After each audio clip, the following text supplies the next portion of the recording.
जहर में 5 जहर, पांचों जहर को बाहर निकालो आप।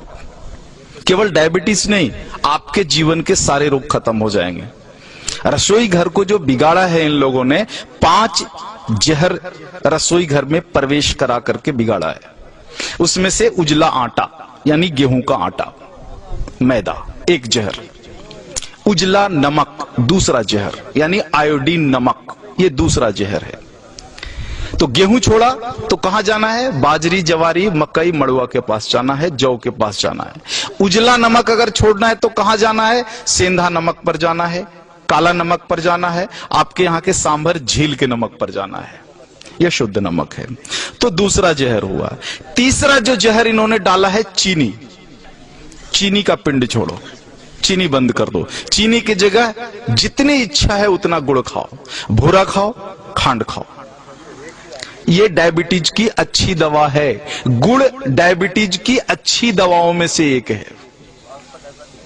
हमारे यहां जितने डायबिटीज के मरीजों की चिकित्सा होती है ना, सबको लिख के देता हूं प्रिस्क्रिप्शन पैड पर, प्रतिदिन गुड़ खाओ। हाँ, रसगुल्ला खाने का मन है, जरूर खाओ, गुड़ वाला खाओ। जिलेबी खाने का मन है, जरूर खाओ, गुड़ वाली जिलेबी खाओ। बालूशाही खाने का मन है, गुड़ वाली खा लो।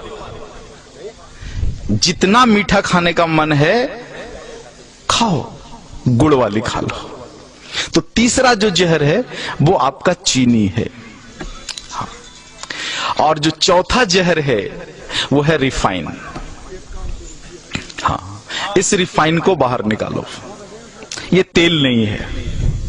आर्थराइटिक्स भी सबसे ज्यादा राजस्थान के लोगों को है।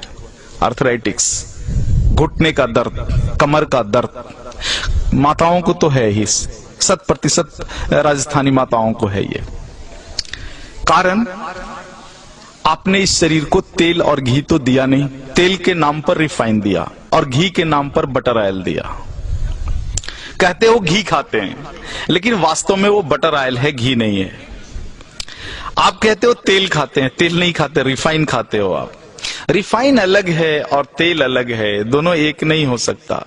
तो इस रिफाइन को बाहर निकालो और तेल को लेकर के आ जाओ।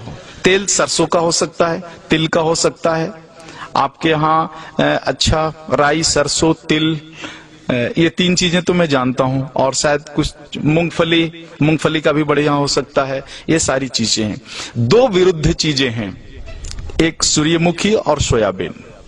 इनके चक्कर में मत पड़ना, ये दोनों खतरनाक हैं। तो इस तरह से रसोई घर से अगर कुछ चीजों को आप बाहर निकाल दो। 2 मॉडर्न चीजें हैं, एक प्रेशर कुकर, हाँ, जो आपके रसोई घर का प्रेत है, प्रेत को बाहर निकालो। हाँ, पकती नहीं अनाज, फटती है अनाज। दाल फटता है उसमें, पकता नहीं है। नीचे से ताप और ऊपर से प्रेशर, तुअर का दाल फट जाता है, पकता नहीं है। पकेगा तो मिट्टी की हांडी में धीरे धीरे, सने सने, धीमी आंच पर ही पकेगा। तुअर का पौधा जितने दिन तक मिट्टी में खड़ा रहता है, उसी हिसाब से समय लेगा हांडी में पकने के लिए। जल्दी कैसे पका लोगे आप? नहीं पका सकते। वो मिट्टी में 10 महीने तक खड़ा रहा है तो 10 मिनट तो लेगा ना चूल्हे पर पकने में। आप फटाफट 2 मिनट में पका लोगे, पकता नहीं, फट जाता है। अनाज को, फटा हुआ अनाज खाओगे तो गड़बड़ तो होगी ही, पका हुआ अनाज खाओ। प्रेशर कुकर में कोई भी अनाज नहीं पकता, केवल फटता है। तो इस प्रेत को बाहर निकाल दो। और दूसरा प्रेत तो कम है, जो है फ्रिज, हाँ, इसको बाहर निकाल दो। शरीर को अग्नि चाहिए। फ्रिज की सारी वस्तुएं शरीर के अग्नि को खराब कर देने वाली है। शरीर में अग्नि नहीं होगा तो पचेगा ही नहीं, और पचेगा नहीं तो सड़ेगा, और सड़ेगा तो वायु निकलेगा, और वायु निकलेगा तो पता है वायु क्या क्या करता है? पूरे शरीर में उपद्रव करता है। पैरालिसिस इसी में से आया हुआ है, हार्ट अटैक इसी में से आया हुआ है, ब्रेन हैमरेज इसी में से आया हुआ है। तो ये 2 प्रेत को निकाल दो, और इन वस्तुओं को अगर आप निकाल दो रसोई घर से बाहर, तो बचा हुआ 25% डायबिटीज वहीं खत्म हो जाता है।